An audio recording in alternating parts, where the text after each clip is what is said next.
So hello, everyone, and welcome back to User Flows. I'm your host, Thomas Morell, and this is a podcast where we talk to designers about their journeys into the field, how they got into it, and what they're doing.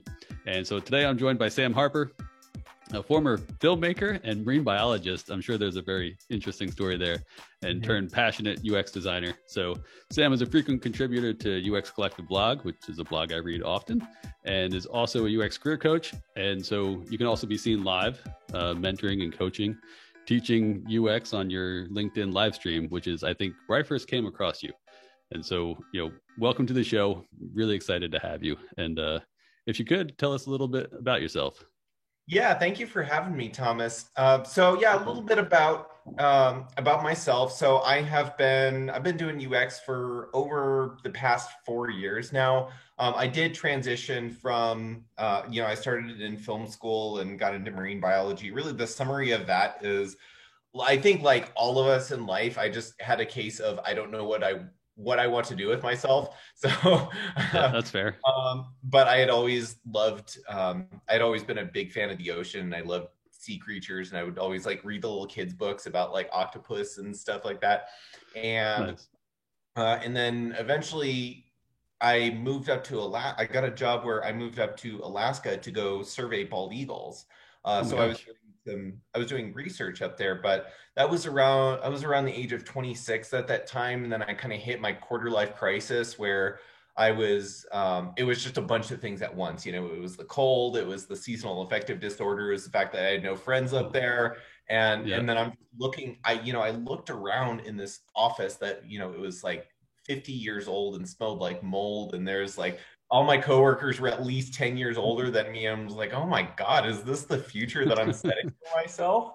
And of course, that was after my bachelor's degree, and you have to go get, if you want to make it in that field, you got to get a master's and a PhD, and it's a huge pain in the ass. And at first I was very gung-ho for grad school. And then the longer I'd been out of my bachelor's program, the more I realized that's not what I wanted to do. So then at that point, I stepped back and I said, okay, I'm not really sure what I want to do with my life, but I'm just gonna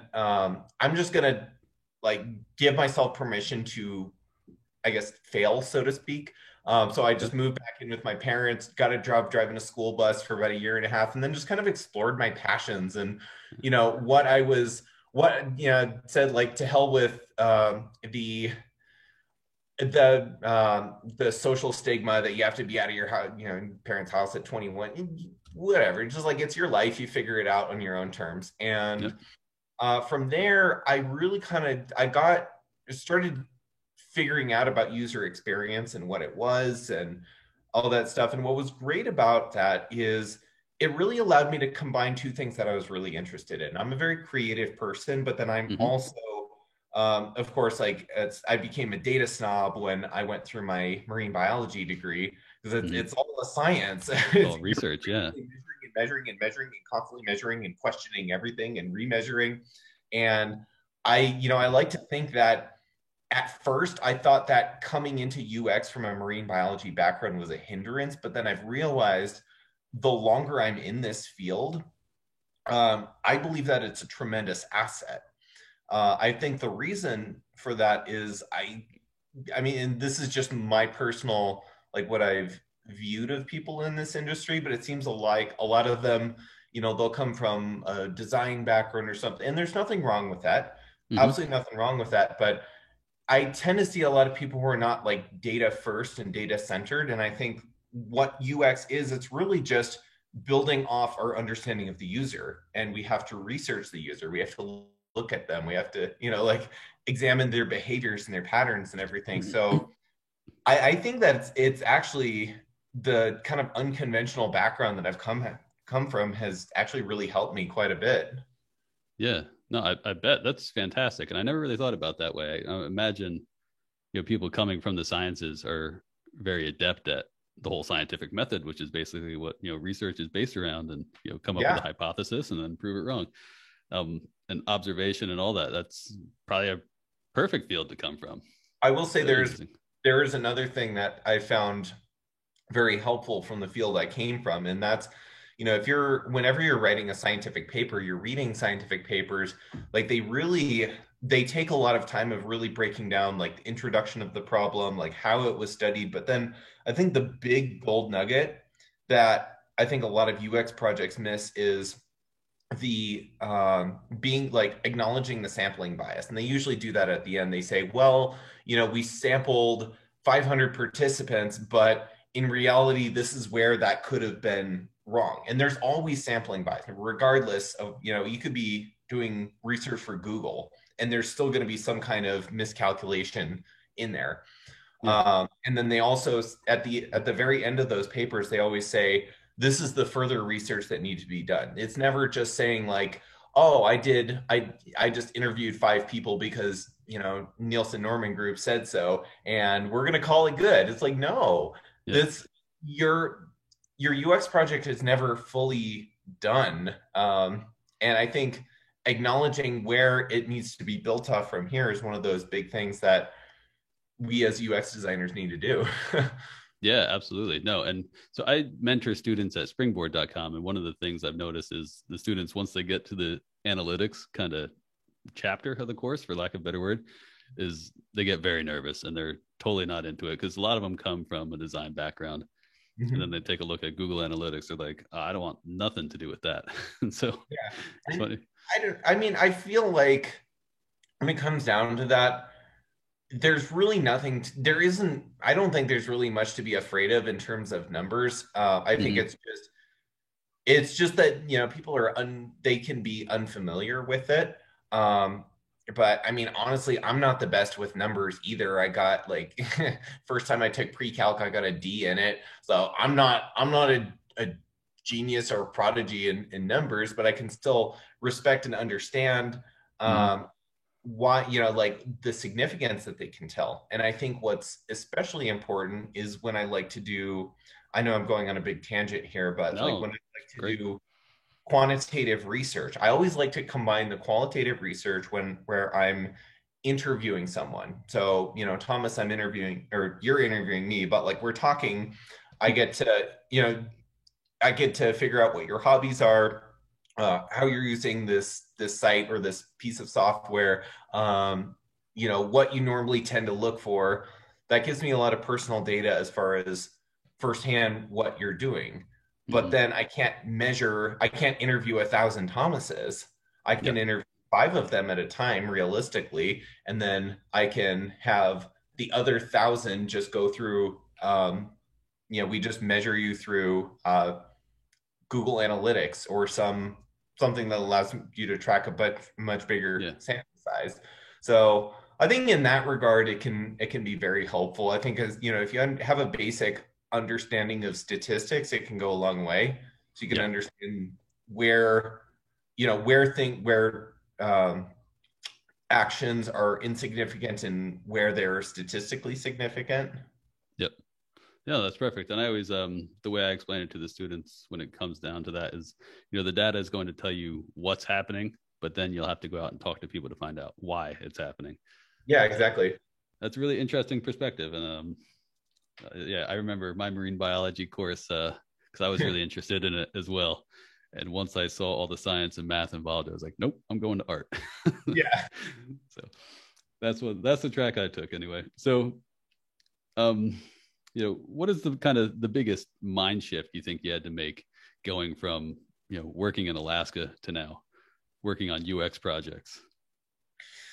Um, that's a really good question. You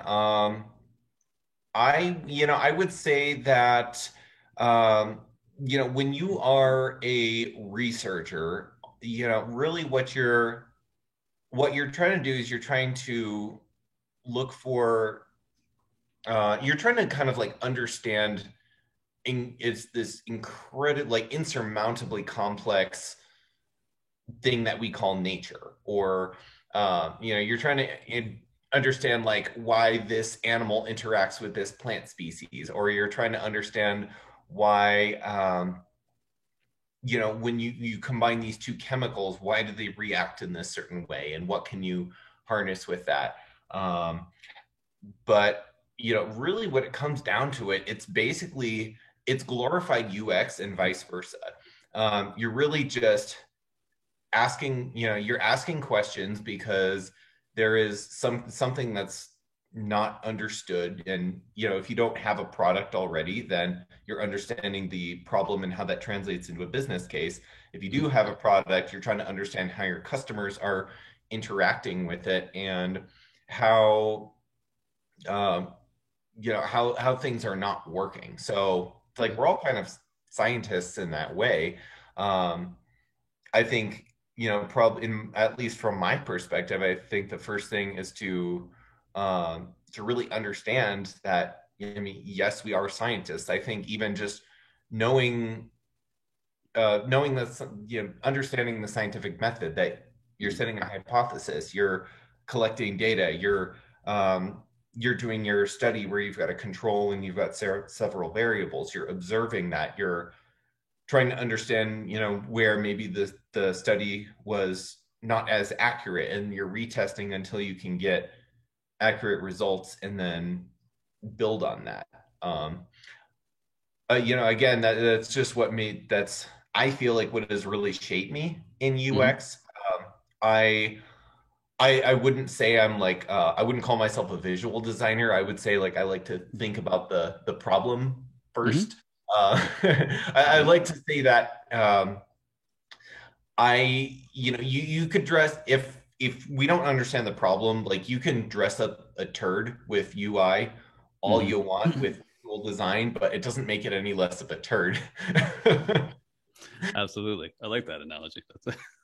That's good. And I was just speaking to a guest whose show actually hasn't come out yet, but he built a number of different products, and his advice is, don't just jump into solutioning right away. Like really deeply understand the problem space first. And so that's perfect. So I guess you're also doing some work with a company called Conscious Career Shift. Is that right? Yeah. So that's a side, essentially coaching business that it's basically my own personal coaching that I do. But it's been fun. I would say I'm still building it out. It's not like perfect or, entirely ready by any means, but it's been a slow work in progress.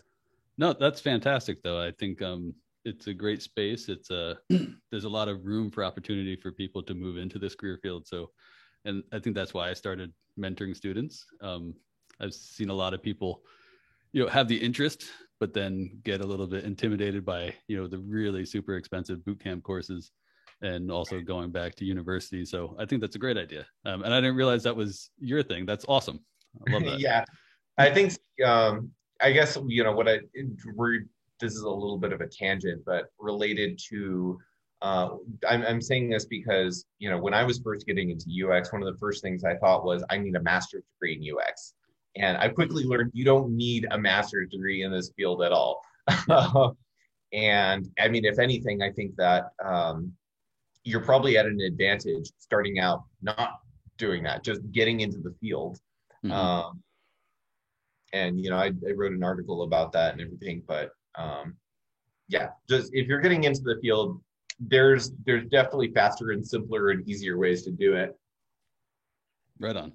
I agree with that wholeheartedly. I don't have a degree in it, and I wouldn't recommend, unless somebody hasn't gone to school yet, then maybe it's a good idea. I mean, that, or if you want to be a UX researcher, it can help. But I think, again, if you build, if you decide you get into UX and then you do it for a few years and then decide later that it makes sense in your career to do it, then go for it. But I say, don't put the cart before the horse. Yeah. Perfect. So as you mentioned, you have been writing blog posts, you're doing the LinkedIn live stream. What prompted you to kind of, start all these different side projects and to put out content like that? This goes back to right around January of 2019. At the time I was working at an agency over in Eastern Tennessee. It was my first UX job. And I really just wanted to like write about my experiences in UX. I wanted to talk about, the perspective of somebody who had been in the field for a year, what I had learned along the way, and just kind of like share it with people. I've always seen myself as a mentor in that regard. And I didn't expect too many people were going to read it. I just thought I was just writing it for myself, and published it on Medium. And the exact opposite of what I expected happened. It blew up and went completely, like, it was getting shared on sites that I had never even heard of. That's And fantastic. it was getting shared on Facebook and Reddit and like everywhere. And then I had a bunch. What I had done in just from like understanding copywriting and marketing and stuff. I actually put a link at the end of my article, actually before I published it, for people to connect with me. I thought maybe a couple people would connect, but after it went viral, like I had honestly probably about 5 people every single day reaching out and being like, "Hey, I read your article on um, specifically the article was about, it was called Your UX Bootcamp Will Not Get You a Job Unless You Do These Critically Important Steps." And so I was pretty much just talking about how, yes, a bootcamp can help, but it's really not everything. And I think that for the people who do enroll in a bootcamp, they kind of set this expectation of like, I'm going to put all my weight on this program, and expect that it's going to get me a job. And that's not really how it works. And so that's basically what the article was about. And after that, I realized that, even for someone who had only been in this field at the time for a year, I had something valuable to share with people that a lot of people actually found incredible. So I thought, okay, I can start writing other articles. And so I did. And of course, some didn't do as well as others. But then I wrote another article, and again, same thing. I wasn't expecting it to go gangbusters viral. It was, and that was my 10 sobering realities every brand new UX designer needs to accept. So funny enough, it seemed like it was basically like a big like slap in the face clarification, because like people will go to these boot camps and say, "Oh, it's going to be like going to Disneyland. I'm going to make 6 figures as soon as I get hired, and Google's going to pick me up." I was like, no, no, no, no, no. And apparently people like that. Yeah. But anyway, it's just like from writing articles and just building up this audience over time that I almost feel like I accidentally built up. I realized that I had something valuable to share with newer junior UX designers. So that's where I eventually started getting into the live streaming, and I've just basically built an audience from there.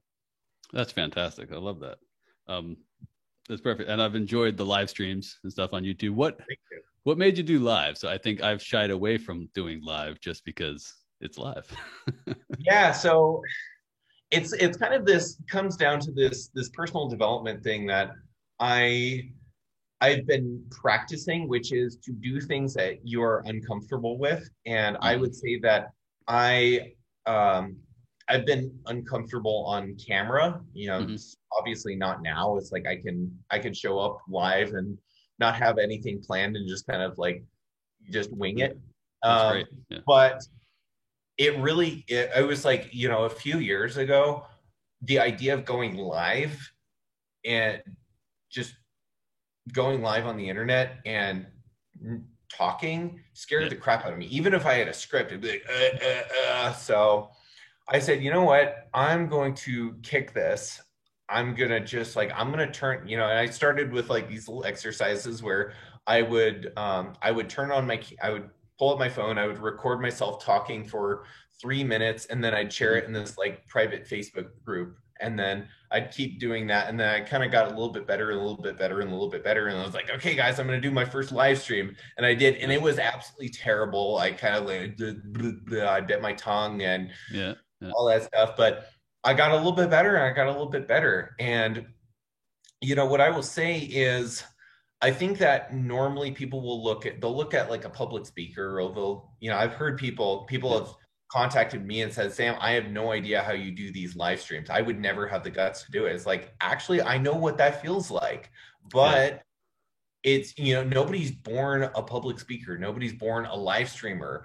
I think honestly, we're all awkward human beings. But it's like, when you're willing to kind of step out of your comfort zone and try these things that you're normally not comfortable with, it's going to gradually, what was uncomfortable is going to get a little bit more and more uncomfortable. Now it's like I can go on a live stream, have nothing planned, talk for an hour, and I know I'm going to be fine. Yeah. Oh, that's fantastic. And you've had some great guests on as well. Yeah, I had Joe Natoli on as one of my latest episodes. That it was so humbling to talk to him.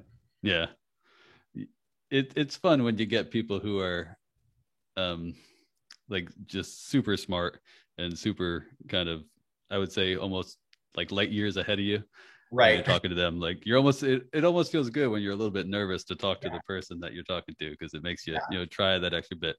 And, that's exactly why I'm doing this, because I wanted to become better at public speaking and doing those things. I felt like it was You're doing a great job so far.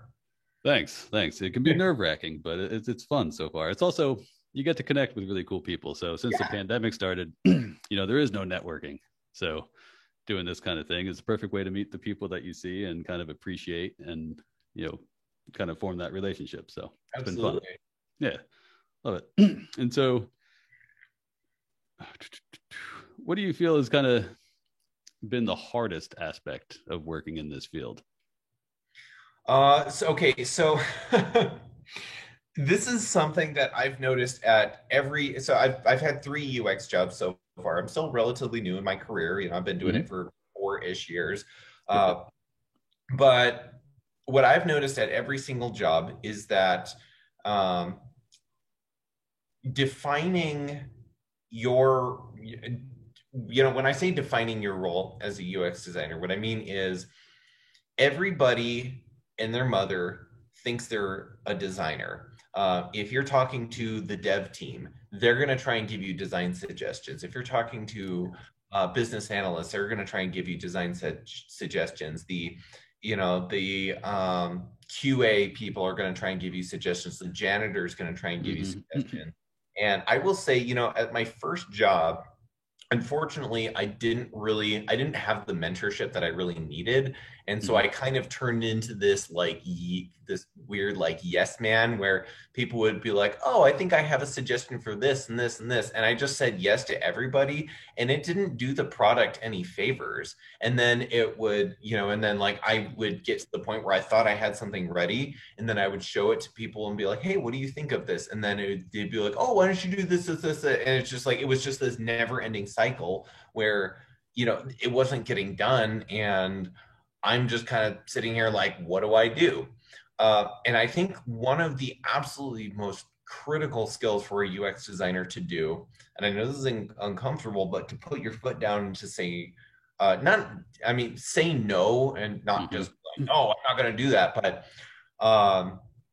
so one example I've encountered in my career is that I was working on this, I'm leaving it vague on purpose, but there was this one product I was working on, and I showed it to a developer, and he said, and he was, okay, no, actually, let me rephrase this. So we've got the dev team showed me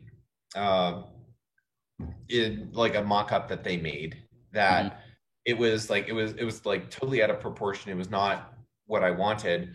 And, of course they're thinking in their dev mind. So they're thinking very in the box rationally. It was what do you, but it works. Yeah. Good. And I just couldn't, and I was like, guys, this isn't going to work. This modal, it's not set up the way we need it to be set up. And I think what I would like to do is I would like to redesign it to show you guys how I think how it should be laid out.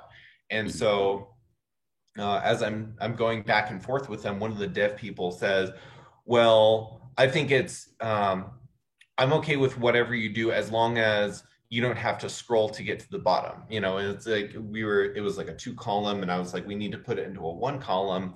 And that I realized that was one of those situations where very early UX Sam would have been like, oh, okay. I wouldn't have really asked why. We're now the way I approached that situation, as I said, and realizing that I'm talking to a developer, my way of saying no was, is there any kind of specific developer reason, like a technical reason as to why it needs to be 2 columns instead of one?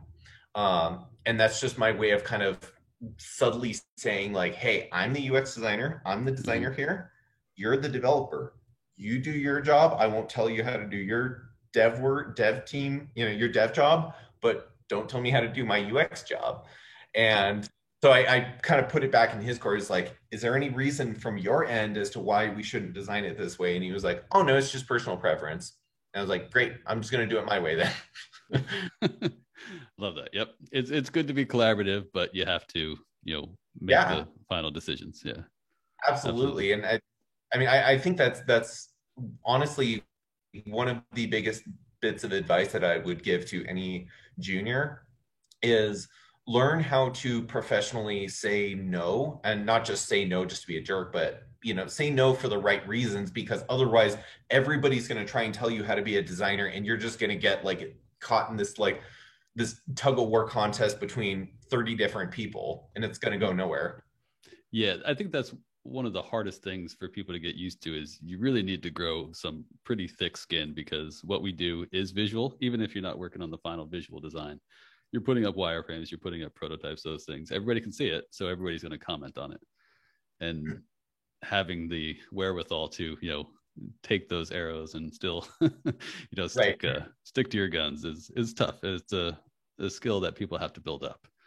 So that's good. All right. And so you wrote another really great article that I had read, where it sounded like you went through a pretty rough time. I think lost a job, and then you put out an amazing article and thank you, about the process you took to kind of go about finding a new job, building up the different skill sets.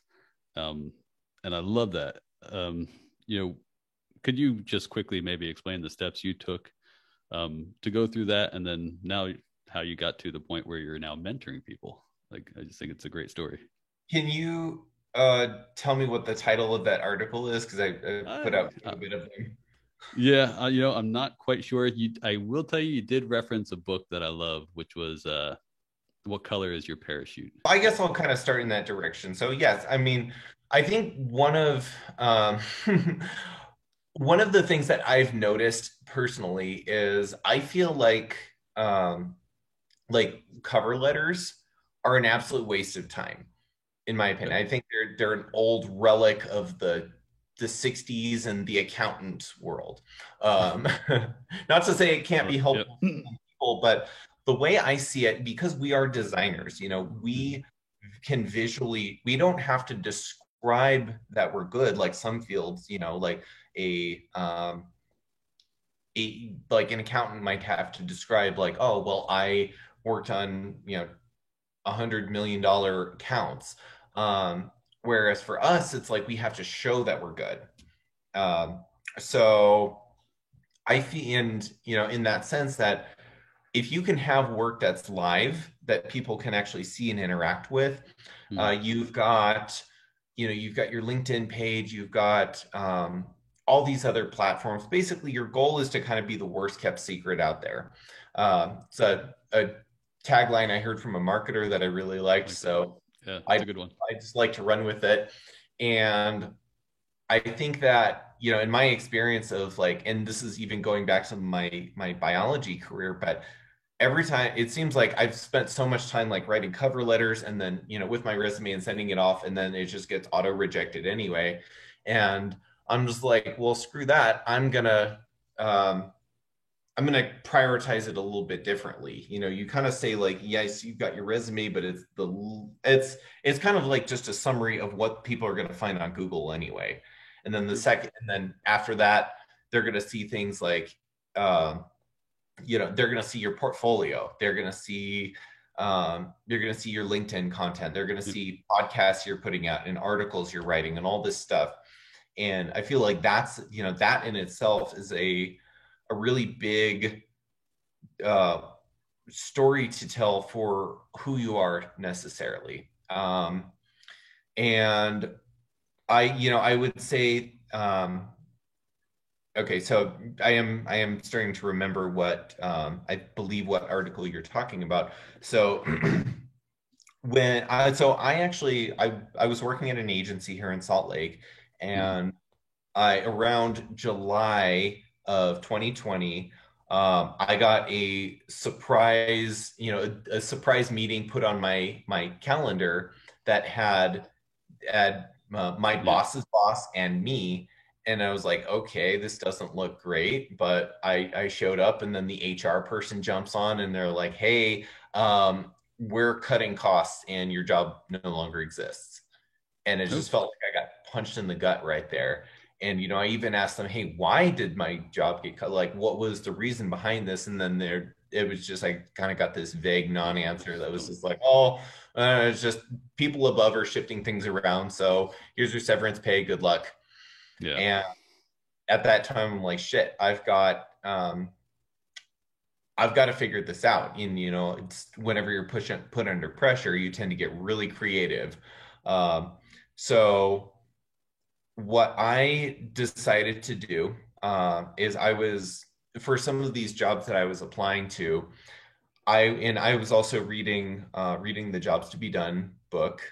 which if you haven't read it, really recommend it. It's a fantastic book. Um, but I was applying that to my job search, and ultimately, what I got approached by a couple of jobs. One of them is the Entrada, the company I'm at right now, and I didn't just apply. What I did is I really, from an outsider's perspective, I really looked at their business model as much as I was able to gauge. Hmm. Uh, and I looked at like who are the customers they're serving? How are they normally serving these customers? What potential pitfalls are they running into?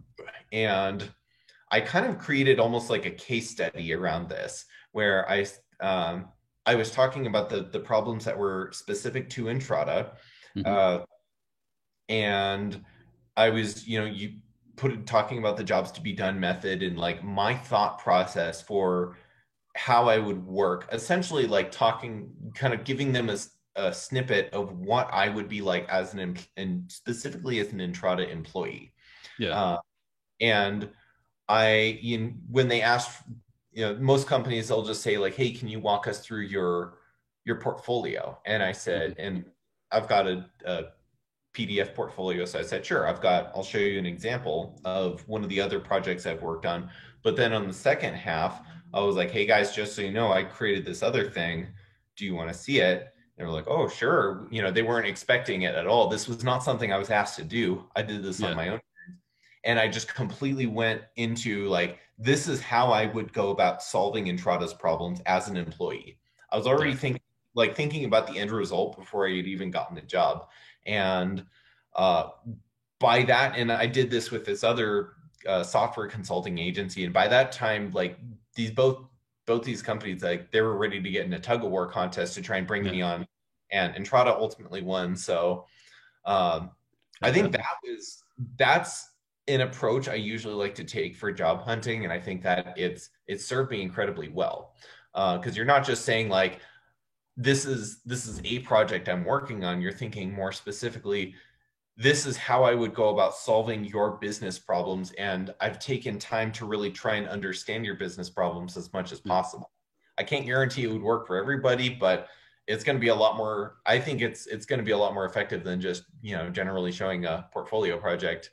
Yeah, and way more effective than a cover letter. So Right, absolutely. I like that.